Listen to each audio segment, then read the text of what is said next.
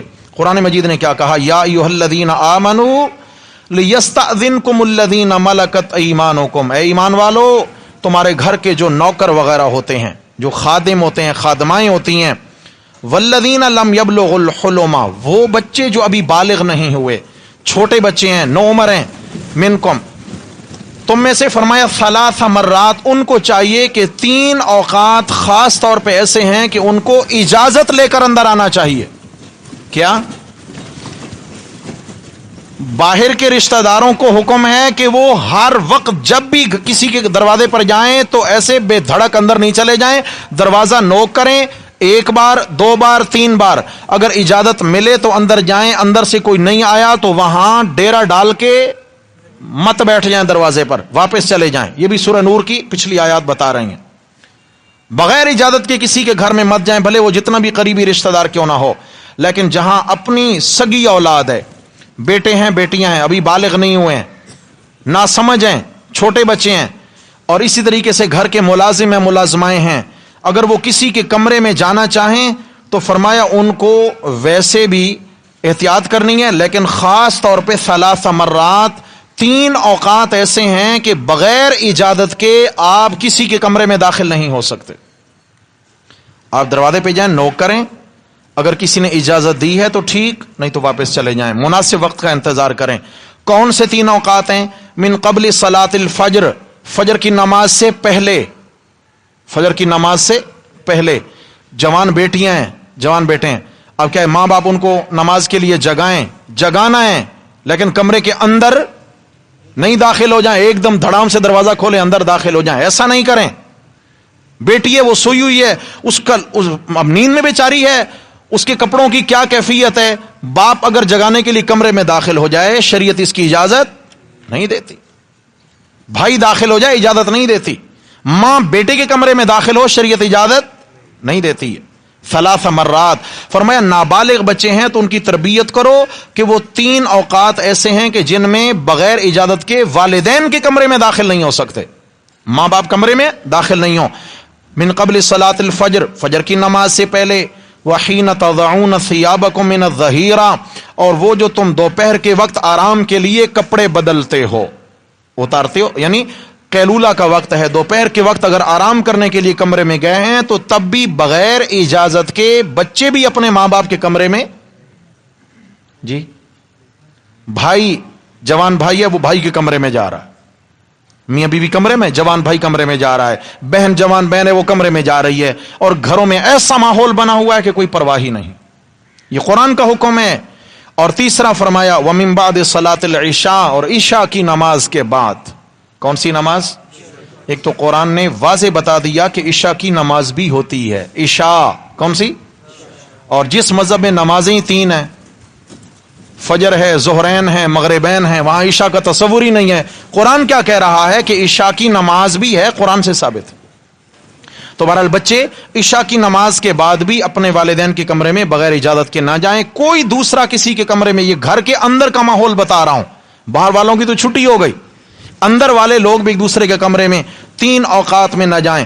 اس کے علاوہ چھوٹے بچے ہیں, آنا جانا عموماً رہتا ہے, بار بار اجازت لینا دقت ہو جاتی ہے, لیکن اس کے علاوہ فرمایا خود ہی احتیاط کی جائے. میاں بیوی کو اپنے چھوٹے بچوں کے سامنے بھی کھلا مذاق کرنا جائز نہیں ہے. ماں باپ اپنے چھوٹے بچوں کے سامنے بھی اوپن مذاق نہ کریں, بلکہ ہمارے اسلاف نے تو بڑی عجیب بات لکھی ہے کہ چھوٹا بچہ ہے, شیرخوار دودھ پیتا بچہ ہے, اور وہ سو رہا ہے, بچہ کمرے میں ہے, سو رہا ہے, دودھ پیتا بچہ ہے, اس بچے کے سوتے ہوئے بھی میاں بیوی ایک دوسرے کی قربت نہ کریں. پھر یہ کیسے نظام چلے گا زندگی؟ تو فرمایا اس سوتے ہوئے بچے کے اوپر کوئی کپڑا ڈال دیا جائے. کیوں؟ ایک ہے شعور, یہ آگے ہے, ایک ہے تحت الشعور, یہ پیچھے ہے تحت الشعور. یہ جو چھوٹا بچہ ہے نا, یہ نیند, اچھا ہم نیند کی حالت میں ہوتے ہیں, خواب دیکھ رہے ہیں نہیں دیکھ رہے, دیکھ رہے ہیں, کہاں کہاں گھوم رہے ہیں, ہے نیند, یہ تحت الشعور ہے. یہ شعور کی ایک سطحی حالت ہے, تحت الشعور ہے. ایک چیز تحت شعور میں جب بیٹھ جاتی ہے، جو ہی بچہ سمجھدار ہوتا ہے تو وہ چیز تحت شعور سے فوراً شعور میں منتقل ہو جاتی ہے، اور یہی اس کی تربیت ہے۔ اس لیے بچے پر جب تک کپڑا نہ ڈال دیا جائے تب تک ایسا کچھ نہ ہو کہ جس سے بچے کا تحت شعور ابھی متاثر ہو اور بعد میں وہی چیز اس کا شعور بن کر اس کی تربیت کا حصہ بن جائے، ایسا نہ کیا جائے۔ اور لباس، برہنہ لباس گھر کے اندر، مرد ہے تو اس نے چڈی پہن رکھی ہے، عورت ہے تو اس نے ایسا لباس کہ سر پہ دوپٹہ نہیں لیا، یہ ہے تو وہ گلے میں پڑا ہوا ہے اور جناب علی اس کا بدن وہ اس سے ظاہر ہو رہا ہے، تو یہ شرعی اعتبار سے انتہائی قبیح اور بری حرکت۔ بچوں کی تربیت یہیں سے خراب ہوتی ہے۔ گھر کی بڑی خواتین اپنے لباس کا اہتمام رکھیں، سمجھدار خواتین اور بچیاں لباس کا اہتمام رکھیں، مرد اپنے لباس کا اہتمام رکھیں، تو بچے یہیں سے تربیت حاصل کریں گے۔ چھوٹی بچی ہے جی، اگر یہ کوئی بات نہیں ہے، اگر یہ ٹراؤزر کا استعمال کرے، یہ پینٹ کا استعمال کرے، کوئی مسئلہ نہیں ہے، یہ بھی تو چھوٹی بچی ہے، چھوٹی بچی ہے بھائی، یہی تو عمر ہے تحت شعور کی، پھر آ گئی شعور کے اندر، جب چیز شعور میں بیٹھ گئی ہے اس کو ہم نکال سکتے ہیں، پھر وہ تو اس کی عادت بن جائے گی۔ تو ایسا نہ کیا جائے، بہت احتیاط برتی جائے اس معاملے کے اندر۔ نبی کریم صلی اللہ تعالی علیہ وسلم نے بچوں کے متعلق ایک قانون بتایا ہے، فرمایا مروا اولادکم بالصلاۃ وہم ابناء 7 سنین، فرمایا تم اپنے بچوں کو نماز کا حکم دیا کرو، نماز کی عادت ڈالو جب بچے 7 سال کی عمر کے ہو جائیں۔ بھائی جاگنا بہت اہم مسئلے کی طرف میں جانے لگا ہوں، جاگنا۔ جب بچے 7 سال کی عمر کے ہو جائیں تو ان کو نماز کا حکم دو، نماز سکھاؤ، نماز کی عادت ڈالو، نماز کی ترغیب دیا کرو پیار محبت سے، ڈانٹنا نہیں ہے، پیار محبت سے ان کو شوق دلاؤ، نماز کے فوائد بتاؤ، جنت کی نعمتوں کے تذکرے کرو کہ نماز پر یہ ملنے والا ہے، نماز کی ترغیب۔ وَضْرِبُوهُمْ عَلَيْهَا وَهُمْ أَبْنَاءُ 10 سِنِينَ، فرمایا اگر وہ نماز نہ پڑھیں اور 10 سال کی عمر کے ہو جائیں تو اب ان کو مار کر بھی نماز پڑھاؤ۔ کیا کرو؟ اب ان کو مار کر بھی نماز پڑھاؤ۔ نماز کا وہ حکم ہے جو بلوغت سے پہلے 10 سال کی عمر میں آ گیا، باقی شریعت کے سارے احکامات بلوغت کے بعد ہیں۔ روزہ بلوغت پہ فرض ہے، حج، زکوٰۃ کس پہ ہے بھائی؟ بلوغت پہ۔ نماز واحد عمل ہے کہ جو 10 سال کی عمر پہ فرض ہو جاتا ہے۔ 10 سال کی عمر جب ہو گئی ہے تو اب اگر وہ نہیں پڑھتے تو ان کو مارا جائے، سزا دی جائے ان کو۔ اگلا حکم سمجھنا اب تیسرا، فرقوا بین مضاجعہم، فرمایا اب تم نے کیا کرنا ہے کہ جب بچے 10 سال کی عمر کے ہو جائیں تو ان کو ایک بستر میں نہیں سلانا۔ یہ اخلاقی تربیت فرمائی حضرت صلی اللہ علیہ وسلم نے۔ جب بچہ اور بچی 10 سال کی عمر کو پہنچ جائیں تو اب ایک بستر میں نہیں سلانا۔ اس کا یہ مطلب نہیں ہے کہ بھائی بہن نہ سوئیں، نہیں، 2 بھائی 10 سال کی عمر کے بعد ایک بستر پہ نہیں سو سکتے اور 2 بہنیں بھی آپس میں ایک بستر میں نہیں سو سکتی۔ کیوں؟ ابھی یہ کچی عمر ہے، نادانی کی عمر ہے اور جوانی کی طرف منتقل ہو رہے ہیں، مراہقہ عمر ہے۔ اس کے اندر یہ ہے کہ کہیں خدا نہ خواستہ تربیت میں خطا نہ ہو جائے، کہیں تربیت میں خطا نہ ہو۔ بہت احتیاط کا حکم دیا ہے یہاں پر میرے بھائیوں، بہت احتیاط کا حکم دیا ہے۔ 10 سال کی عمر میں کیا ہے، بستر الگ کر دیے جائیں۔ اور جو شرعی پردے کا حکم ہے، شرعی پردہ 10 سال کی عمر سے شروع ہو جاتا ہے۔ 10 سال کی عمر سے شرعی پردہ ہے۔ ایک لڑکا ہے وہ 10 سال کی عمر کا ہو گیا تو دوسری مسلمان خواتین کا اس 10 سال کی عمر کے لڑکے سے کیا ہے بھائی؟ پردہ ہے۔ کیوں؟ اب یہ شعور کی عمر میں آ گیا ہے، اس کو پھر اونچ نیچ سمجھ آتی ہے، پردہ ہے۔ ایسے ایک بچی ہے وہ مراہقہ ہو گئی ہے، 10 سال کی عمر کو پہنچ گئی ہے، اس بچی کو بھی عبایا پہنانا شروع کر دیں، اس کو بھی پردے کا عادی بنانا شروع کر دیں، اس لیے کہ اب یہ جو ہے نا اس کا ہر اگلا قدم وہ شعور کی طرف جا رہا، شعور کی طرف جا رہا۔ اللہ اکبر، اللہ اکبر۔ حضرات محترم، ان ساری باتوں کے ساتھ ایک مسئلہ ہے الگ جو آج ہمارے معاشرے کو اس نے اتنا لپیٹ میں لے لیا ہے، اتنا لپیٹ میں لے لیا ہے۔ مسئلہ بہت عجیب ہے، آپ بھی عجیب کہیں گے۔ مسئلہ انتہائی سخت ہے۔ سخت کا مطلب یہ ہے کہ غلطی ہو گئی تو کہیں بھی گنجائش، سخت میں اس لیے کہہ رہا ہوں ورنہ دین تو بڑا آسان ہے۔ شروع سے ہی اگر ان دین کی پابندیوں کو مد نظر رکھ کر چلا جائے تو ایسی نوبت کہیں آ ہی نہیں سکتی. بیوی اپنے شوہر پر حرام ہوتی ہے طلاق سے. کس سے بھائی؟ طلاق سے. لیکن طلاق کے بعد بھی طلاق کی الگ الگ اقسام ہیں. ایسی نوعیتیں بھی ہوتی ہیں طلاق کی، خلا وغیرہ کی، کہ کسی صورت میں یہ عورت پلٹ کے دوبارہ اپنے مرد کے نکاح میں آ سکتی ہے، یا رجوع ہو سکتا ہے، یا کئی صورتیں ہو سکتی ہیں. ہر مسئلے کی نوعیت الگ ہے. ایک مسئلہ ہے حرمت مساہرت. کیا چیز ہے؟ حرمت مساہرت. اگر حرمت مساہرت کی وجہ سے کوئی عورت اپنے شوہر پہ حرام ہو گئی تو زندگی بھر کبھی یہ اس مرد کے نکاح میں نہیں آ سکتی. زندگی بھر کبھی اس مرد کے نکاح میں نہیں آ سکتی. آپ کی توجہ ہے؟ میری مائیں بہنیں بیٹیاں بھی توجہ کریں اس مسئلے پر. شریعت جو ہے نا، شریعت کے ہر حکم میں خیر ہے، اور شریعت کے سیکھنے میں کوئی شرم و حجاب نہیں ہے. لازماً سیکھنا چاہیے، بڑی تباہی سے بندہ بچ جائے گا. حرمت مساہرت کا مطلب یہ ہے کہ وہ کام جن سے عورت اپنے مرد کے نکاح سے نکل جاتی ہے، وہ کام جن کے ہونے کی وجہ سے عورت اپنے مرد کے نکاح سے نکل جاتی ہے اور پھر کبھی پلٹ کر اس کے نکاح میں نہیں آ سکتی. وہ کیا ہے؟ بعض ایسی خواتین ہیں، بلکہ 6 ایسی خواتین ہیں، اگر برے ارادے سے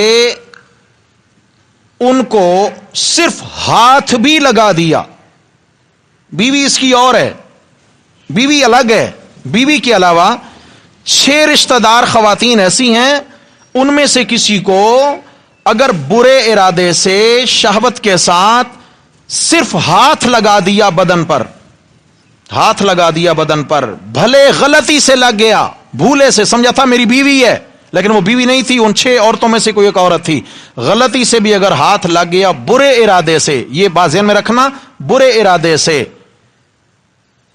تو فوراً اس کی بیوی اس کے نکاح سے نکل جائے گی. کیا عرض کیا؟ وہ عورتیں الگ ہیں، ان کو ہاتھ لگا، اگر عملاً ان سے کوئی گناہ کر لیا بدکاری والا، پھر تو بالکل ہی چھٹی ہو گئی. لیکن اگر مرد کے دل میں برا ارادہ تھا، ایک خواہش تھی، یا سامنے والی عورت کے دل میں خواہش تھی، اس عورت نے اس مرد کو ہاتھ لگا دیا، تو بھی اس مرد کی بیوی اس کے نکاح سے نکل گئی. اسے کہتے ہیں حرمت مساہرت. آگے کر کے میں بہت آسان کر کے سمجھاؤں گا انشاءاللہ. حرمت مساہرت. 6 عورتیں کون سی ہیں؟ نمبر 1، اپنی سگی ماں، سوتیلی ماں. کتنی مائیں ہو گئیں؟ 2. نمبر 3، ساسو ماں. کتنی مائیں ہو گئیں؟ کوئی اور بھی ماں ہوتی ہے؟ کیوں بھائی؟ وہ رات کو کہتی ہے اماں کے، وہ تو رات آدھی رات تک کس اماں کے ساتھ فون پہ لگا رہتا ہے؟ وہ بھی تو اماں ہوتی ہے. اس اماں کی بات نہیں ہے. اب شوے بولیے کتنی مائیں بھائی؟ آپ ناراض تو نہیں ہوتے؟ آپ سو رہے ہوتے ہیں، کبھی جگانا بھی پڑتا ہے. اللہ اکبر. اللہ ہماری اصلاح فرماتا ہے. سگی ماں، سوتیلی ماں اور ساس، یہ 3 رشتے ہو گئے. نمبر 4، سگی بیٹی، سوتیلی بیٹی. سگی بیٹی، سوتیلی بیٹی. اچھا، یہ بیٹیوں میں یہ بھی آ جاتے ہیں، پوتی نواسی بھی بیٹیوں میں آ جاتا ہے. سمجھ آ گئی ہے؟ اب ذرا سمجھیے، میں بہت آسان کروں ان کو.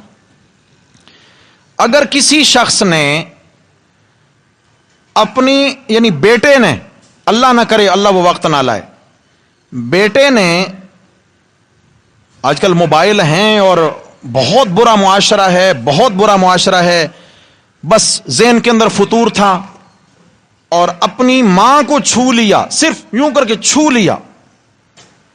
اور چھونے سے کیا ہوا؟ یا تو یہ ہے کہ برہنہ بدن، یعنی جیسے مثال کے طور پر ہاتھ ہے، چہرہ ہے، کپڑا نہیں ہے اس پر، یا یہ ہے کہ کپڑے کے اوپر سے چھوا تو اتنا ہے کہ اس کے یا اس کے بدن کی گرمی محسوس ہوئی، بدن کی جو حدت ہوتی ہے محسوس ہوئی، اتنا چھو لیا، اتنا چھو لیا. بیٹے نے اگر سگی ماں کو چھو لیا تو یہ سگی ماں اور باپ کا رشتہ ہمیشہ کے لیے ختم. ہمیشہ کے لیے نہیں سمجھے مسئلہ. بیٹے نے اگر سگی ماں کو غلط ارادے سے چھو لیا ہے تو یہ ماں اس کے باپ پر ہمیشہ کے لیے کیا ہو گئی؟ حرام ہو گئی. اس کی سوتیلی ماں ہے, باپ کی دوسری شادی ہے. سوتیلی ماں کو اس بیٹے نے غلط نیت سے چھو لیا, صرف ہاتھ لگا لیا, صرف ہاتھ لگا لیا, تو بھی یہ سوتیلی ماں اس کے باپ پر ہمیشہ کے لیے کیا ہو گئی؟ حرام ہو گئی. کیوں؟ یہ ماں ایسا رشتہ ہے کہ بیٹا زندگی میں کسی صورت بھی یہ والا تعلق ان سے قائم نہیں کر سکتا. آپ کہتے ہیں کرے کوئی بھرے کوئی, یہ گناہ کسی نے کیا, سزا کسی اور کو کیوں شریعت دیتی ہے؟ یہ کیا بات ہے؟ اس طرح عموماً دشمنان اسلام یہ اعتراض کرتے ہیں. میرے بھائیو, سزا نہیں ہے, اصلاح ہے. کیا ہے؟ سزا نہیں ہے, اصلاح ہے. اصلاح کیسے ہے کہ اگر اس پہ کوئی, یا یوں کہیں سزا نہ دی جاتی اور اس پہ کوئی فتویٰ صادر نہ ہوتا اور یہ نکاح باقی رہ جاتا تو پھر کیا ہوتا؟ لوگ کیا کرتے؟ اپنے مقدس رشتوں کو راستے سے ہٹا کر ان کی بیویوں سے نکاح کی طلب رکھتے. سمجھ آ گئی ہے؟ مقدس رشتے ہوتے ہیں, سمجھ آ گئی ہے؟ باپ ایسے دوسری شادی کر لی ہے, جوان لڑکی آ گئی نکاح میں, اب کیا ہے جی بیٹے نے باپ کو راستے سے ہٹا دیا تاکہ میں اس سے نکاح کر لوں گا. اس طریقے سے اور بھی کئی سارے مسائل ہوتے ہیں. سمجھ آ گئی؟ تو میرے بھائیو ذرا سمجھنا, یہاں اگر بیٹے نے اپنی ماں کو غلط نیت سے چھو لیا تو ماں اس کے باپ پر کیا ہو گئی؟ حرام. سوتیلی ماں کو چھوا تو وہ بھی کیا ہو گئی؟ حرام ہو گئی ہے. اس طریقے سے اگر داماد نے اپنی ساس کو غلط نیت سے صرف چھو لیا ہے, غلط نیت سے صرف چھو لیا ہے, تو اس کی داماد کی جو بیوی ہے یعنی اس ساس کی بیٹی, اس کے نکاح سے فوراً نکل گئی, ہمیشہ کے لیے حرام ہو گئی. رجوع کا کوئی اور ذریعہ نہیں ہے. اس طرح سمجھیے گا, ایک مرد ہے, گھر میں اس کی بیوی بھی ہے, اس کی بیٹی بھی ہے. کہیں باہر سے آیا یا رات کو اٹھا اور خیال تھا کہ میں اپنی بیوی کو جگاؤں, اور سوتے ہوئے ہاتھ لگایا, اس کو جگایا اپنی ضرورت کے لیے, اس کو جگایا. پتہ چلا یہ تو میری بیٹی سو رہی تھی, غلطی ہو گئی, بیٹی تھی. اب بھولے سے بیٹی کو بیوی سمجھ کے ہاتھ لگا لیا ہے, بھولے سے اندھیرے میں بیٹی کو بیوی سمجھ کے ہاتھ لگا لیا, وہ بیوی نہیں تھی. شریعت کہتی ہے کہ اس کی بیوی اسی وقت اس کے نکاح سے نکل گئی, ختم. بیٹی مقدس رشتہ ہے, کوئی معافی نہیں ہے. یہاں پر حرمت مساہرت آ گئی, حرمت مساہرت آ گئی. اللہ اکبر, اللہ اکبر. پھر سمجھیے, اس لیے یہ جتنے مقدس رشتے ہیں, کوئی بھی غیر محرم ہے اس کو سلام کریں, ہاتھ تو ملانے کی شریعت اجازت ہی نہیں دیتی. لیکن یہ جتنے مقدس رشتے ہیں, مائیں ہیں, بہنیں ہیں, بیٹیاں ہیں, ساس ہے, سمجھ آ گئی ہے, یا بہو ہے, کیا بہو ہے, تو ان رشتوں کو اگر سلام کرنا ہے, یہ محرم رشتے ہیں, سلام کرنا ہے تو فاصلہ رکھ کے سلام کریں, ہاتھ ملانے کی شریعت میں اجازت نہیں ہے, ہاتھ نہیں ملا سکتے. تو میں 6 رشتے بتا رہا تھا. نمبر 1, 3 مائیں ہو گئیں. کتنی؟ 3 مائیں ہو گئیں. نمبر 1 سگی ماں, نمبر 2 سوتیلی ماں, ساسو ماں, اور بیٹی, سگی بیٹی, سوتیلی بیٹی, اور بہو. اور کون سا رشتہ ہے چھٹا؟ بہو. یہ 6 رشتے ایسے ہیں کہ اگر ان کو غلطی سے, برے ارادے سے چھو لیا, یا ارادے سے چھو لیا, یا مذاق میں چھو لیا, یہ بھی چلتا ہے نا آج کل, ایک اللہ تعالیٰ معاف فرمائے, مذاق میں چھو لیا لیکن دل میں ارادہ برا تھا, دل میں ارادہ برا تھا, یہ شرط ہے, اور اس کے بدن کی حدت اس کے ہاتھ کو پہنچی, تو اس کی اپنی بیوی ہمیشہ کے لیے اس پر کیا ہو گئی؟ حرام ہو گئی. سمجھ آ گئی ہے؟ بیٹے نے اگر ماں کو، سگی ماں کو یا سوتیلی ماں کو چھو لیا تو یہ دونوں عورتیں اس کے باپ پر کیا ہو گئیں؟ حرام ہو گئی ہیں. سمجھ آ گئی ہے؟ ایسے ہی باپ نے اگر اس بیٹے کی بیوی یعنی اپنی بہو کو چھو لیا تو یہ بہو اس کے بیٹے کے نکاح سے ہمیشہ کے لیے نکل گئی. جیسے بیٹے کے فعل سے باپ کا گھر اجڑ گیا تھا، ایسے باپ کے فعل سے بیٹے کا گھر بھی اجڑ جائے گا. سمجھ آ گئی ہے؟ اس لیے فاصلہ رکھنا بہت ضروری ہے. اب میں یہاں ایک کڑوا سا مسئلہ عرض کر دوں.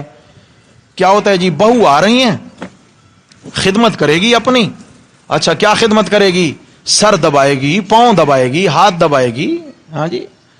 اب کیا ہے جی، سسر ہے جی، گھر کا بزرگ ہے، بڑا ہے، قابل احترام ہے، چلو جی بہو اس کا سر دبا رہی ہے، بہو اس کے پاؤں دبا رہی ہے، شرعن ناجائز ہے، ناجائز ہے، ناجائز ہے. کیا ہے بھائی؟ اگر کوئی سسر کہتا ہے نا اپنی بہو کو، ہاں بیٹا میرے پاؤں دبا دے، میں بیمار ہوں، مجھے درد ہے، میرے آ کے پاؤں دبا دیں، تو بہو صاف انکار کر دے. یہ اللہ رسول کا حکم ہے، بہو اپنے سسر کے ہاتھ پاؤں نہ دبائے. کیوں بھائی؟ شیطان ساتھ ہے نہیں ہے؟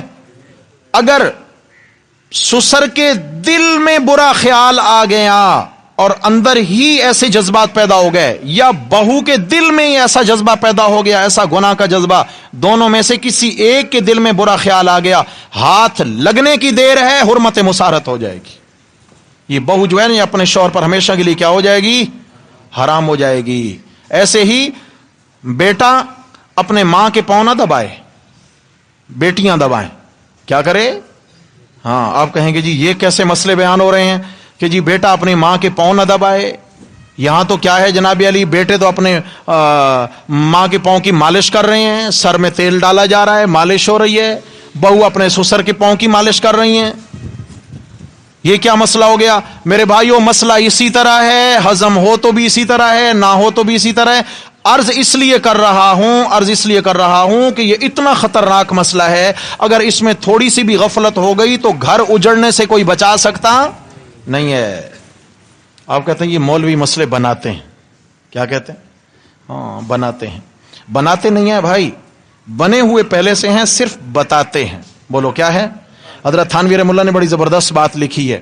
فرماتے ہیں یہ جو کہتے ہو نا علماء مسئلے بناتے ہیں، یہ بناتے کی نون پر ایک نقطہ اور ڈال لو. بناتے کی نون پر ایک نقطہ کیا بن جائے گا؟ بتاتے. بناتے نہیں، بتاتے. بتانا، آپ کو کوئی کہتا ہے بھئی اس راستے پہ نہیں جانا، آگے دشمن گھات لگائے بیٹھا ہے اور تجھے قتل کرے گا، آپ اسی کو پکڑ لیں. اچھا تو مجھے مروانا چاہتا تھا؟ دانائی ہے بھائی، عقل مندی ہے، انصاف ہے. تو نے مجھے مروانا چاہا، مجھے بتا دیا کہ فلاں راستے پہ دشمن بیٹھا. انہوں نے کہا بھائی میں تجھے مارنا یا مروانا نہیں چاہ رہا، میں نے تجھے بتایا ہے کہ وہ تجھے مار دے گا. سمجھ آ گئی ہے؟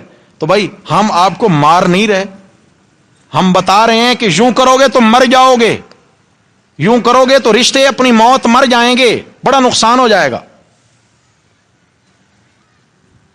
کتابیں تو بھری پڑی ہیں، کتابوں میں تو یہ مسائل لکھے ہیں، قرآن و حدیث میں تو یہ مسائل لکھے ہیں، لیکن صرف بتانے کی ضرورت ہے. بھائی کیا خیال ہے، یہ مسئلہ حساس نہیں ہے؟ کتنا حساس مسئلہ ہے. یہاں تو کیا ہے جی، کزن ہیں بغل گیر ہو رہے ہیں، یہ کزن ہیں گلے مل رہے ہیں، بہن بھائی گلے مل رہے ہیں، باپ بیٹی گلے مل. یاد رکھنا اگر کسی نے ان 6 رشتوں میں سے کسی ایک رشتے کی عورت کو اگر سر پہ بھی ہاتھ رکھا ہے شہوت کے ساتھ، یا سر پہ ہاتھ رکھا ہے اور دل میں کیفیت گناہ کی ہو گئی ہے، دل میں، شیطان دشمن ہے بھائی، شیطان وسوسے ڈال دے گا. اگر دل میں ایسا خیال آ گیا، سر پہ ہاتھ رکھا ہے، تو یہاں علماء نے مسئلہ لکھا ہے، بالوں کو چھوا ہے، اگر یہ پیچھے لٹکتے بال ہیں، لٹکنے والے بال تھے، اگر ان پہ ہاتھ پڑا تو حرمت ثابت نہیں ہوگی. لیکن سر کے اوپر جو سر کے چمڑے کے ساتھ بال ہیں، اگر ان بالوں پہ ہاتھ پڑا سر کے اوپر تو فوراً حرمت ثابت ہو جائے گی. سمجھ آ گئی ہے؟ فوراً حرمت. یعنی باپ نے اپنی بیٹی کو، اللہ نہ کرے اللہ وہ نیت ہی دل میں کبھی نہ آنے دے، لیکن شریعت ہے، مسئلہ حساس تھا، احتیاط بتا دی ہے کہ باپ اپنی بیٹی اور اپنے درمیان فاصلہ رکھے. سمجھ، فاصلہ رکھے. ایسا نہیں ہے کہ بیٹی جو ہے نا باپ کے بستر پہ لیٹ جائے، باپ بھی لیٹا ہے, بیٹی بھی لیٹ گئی. عمر کتنی ہے, یہاں یہ ایک فرق سمجھ لیجئے, کتنی عمر سے یہ پابندی ہے, کتنی عمر سے پابندی ہے. نہیں, یہاں حرمت مصاہرت میں الگ مسئلہ ہے. لڑکی کے لیے مسئلہ ہے کہ یہ 9 سال کی ہو. کتنی؟ حرمت مصاہرت کے لیے الگ مسئلہ ہے. لڑکی کے لیے مسئلہ ہے کہ 9 سال کی بیٹی اپنے باپ کے ساتھ نہیں لیٹ سکتی. 9 سال کی بیٹی کو باپ اس کے چہرے پہ بوسہ نہیں دے سکتا. 9 سال کی عمر کی بچی اپنے باپ کو گلے نہیں مل سکتی. مسئلہ سمجھ شریف میں آ رہا ہے بھائی. اور لڑکا جو ہے اس کے لیے 12 سال شرط ہے کہ ایک لڑکا ہے, اب وہ ماں کے ساتھ کب نہیں لیٹ سکتا, ماں کے بدن کو نہیں چھو سکتا, 12 سال عمر شرط ہے اس کی. سمجھ آ گئی نا جی, 12 سال عمر شرط ہے اس کی. لڑکی کے لیے 9 سال, لڑکے کے لیے 12 سال. اگر 12 سال یا 9 سال کی عمر کے بعد ایسا واقعہ ہو گیا تو حرمت مصاہرت ثابت ہو جائے گی. اس لیے تو نہیں قرآن نے کہا کہ اب کیا ہے, ان کے بستر الگ کر دیے جائیں. 10 سال کیا مطلب, 9 سال مکمل ہوئے, 10واں شروع ہوتے ہی بستر الگ.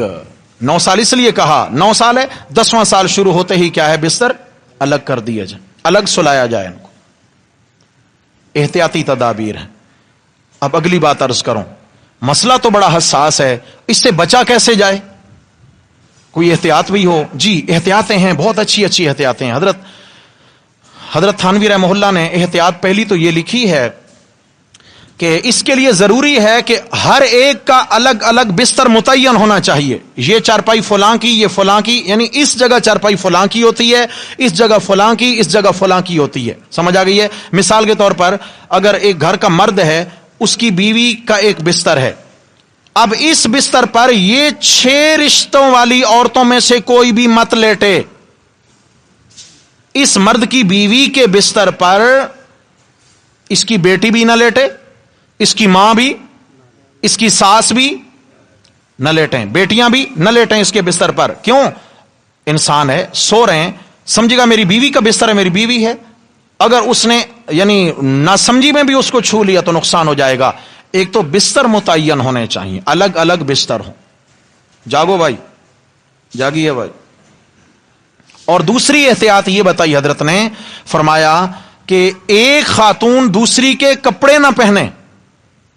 گھر میں رہنے والی خواتین جیسے ساس بہو کے اور بہو ساس کے پہن لیتی ہے, بھابھی جو ہے نا وہ نند کے اور نند اپنی بھابھی کے پہن لیتی ہے, اس طرح ایک دوسرے کے کپڑے پہن کر نہ پھریں گھر میں. کیوں؟ مرد سمجھے گا میری بیوی پھر رہی ہے, حالانکہ وہ تو کیا ہے, اس کی بہن نے کپڑے پہن رکھے ہوں گے. یہاں سے بھی شبہات ہو سکتے ہیں. اس لیے اس اشتباہ سے بچنے کے لیے لباس الگ الگ. تیسری احتیاط حضرت نے یہ بتائی ہے کہ گھر کی خواتین ایک کلر کے کپڑے نہ سلوائیں. گھر کی خواتین ایک کلر کے کپڑے نہ سلوائیں, ایک دوسرے کے بھی نہ پہنے اور ایک کلر کے نہ. کیا مطلب ہے؟ ہر ایک کے کپڑے الگ الگ متعین ہوں گے. گھر میں پتا ہوگا کہ یہ فلاں بیٹی کا کپڑا ہے, یہ فلاں کا, یہ فلاں کا ہے, تو پھر پہچاننے میں غلطی نہیں ہوگی. احتیاطی تدابیر بتلائی گئی. احتیاط اسی چیز میں میرے بھائیو, دوستو, بزرگوں, تو کیا ہے, آج کل اللہ تعالیٰ معاف فرمائے, برائی کا دور ہے. سوشل میڈیا نے اتنا گند پھیلا دیا ہے, میں آپ کے سامنے بیان نہیں کر سکتا. روزانہ کی بنیاد پر ایسے ایسے مسائل آ رہے ہیں ہمارے پاس, ایسے ایسے مسائل, خدا کی قسم ناقابل بیان ہے, ناقابل بیان. لیکن اب لوگوں کو مسائل ہم بتاتے ہیں, کسی کا نام نہیں لیتے. کیوں؟ ہر ایک کی الگ پردہ داری ہے, ہر ایک کا الگ معاملہ ہے. ہمارے پاس ایسے بھی مسائل آئے ہیں, اور ایک بار نہیں درجنوں بار, کہ سسر نے اپنی بہو کی عزت پہ ہاتھ ڈالا ہے. سسر نے اپنی بہو کی عزت پہ ہاتھ ڈالا ہے. جی مسئلہ بتائیں کیا بنے گا اس کا؟ داماد ہے, اس کے ناجائز تعلقات اپنی ساس کے ساتھ ہو گئے ہیں, بتائیں جی مسئلہ کیا بنے گا؟ اب ایمان سے بتائیں, یہ جو حرمت مصاہرت کا مسئلہ میں بیان کر رہا ہوں, یہ معاشرے کی ضرورت ہے کہ نہیں ہے بھائی؟ کتنی بڑی ضرورت ہے.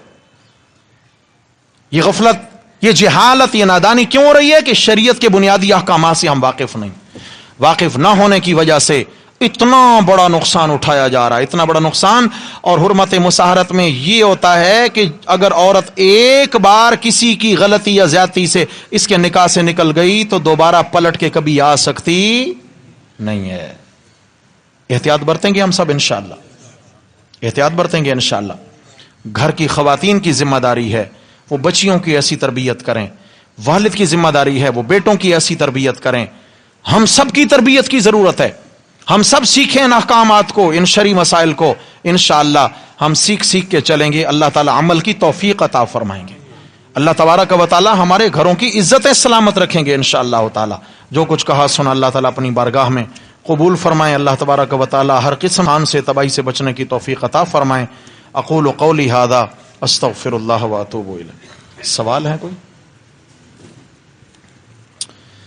شادی شدہ لڑکی کے والد کا انتقال ہو گیا, 18 دن ہو چکے ہیں, لڑکی ابھی تک اپنے والد کے گھر پر ہے, کیا اتنے دن والد گھر پر رہنا؟ نہیں جی. یہ پوچھنا یہ چاہ رہے ہیں کہ ایک بچی ہے وہ شادی شدہ ہے اور اس کے والد کا انتقال ہو گیا اور انتقال کو ہو گئے 18 دن, تو کیا ابھی بھی وہ والد کے گھر پہ رہے؟ اگر اس کے شوہر کی طرف سے مطالبہ ہے کہ واپس آ جاؤ, شوہر کی طرف سے مطالبہ ہے کہ واپس آ جاؤ, تو اب اس کا وہاں رہنا جائز نہیں ہے, جانا چاہیے. لیکن اگر شوہر نے اپنی دلی خوشی سے اس کو اجازت دے رکھی ہے کہ تم وہاں رہو تاکہ تم اپنی ماں کو حوصلہ دو, چھوٹے بہن بھائی ہیں تو ان کو حوصلہ دو, شوہر نے اپنی اجازت سے اگر وہاں ان کو رکھا ہوا ہے تو پھر کوئی حرج نہیں ہے, پھر شرعاً جائز ہے. لیکن یہاں شوہر کی مرضی کا پھر بھی لحاظ رکھا جائے گا.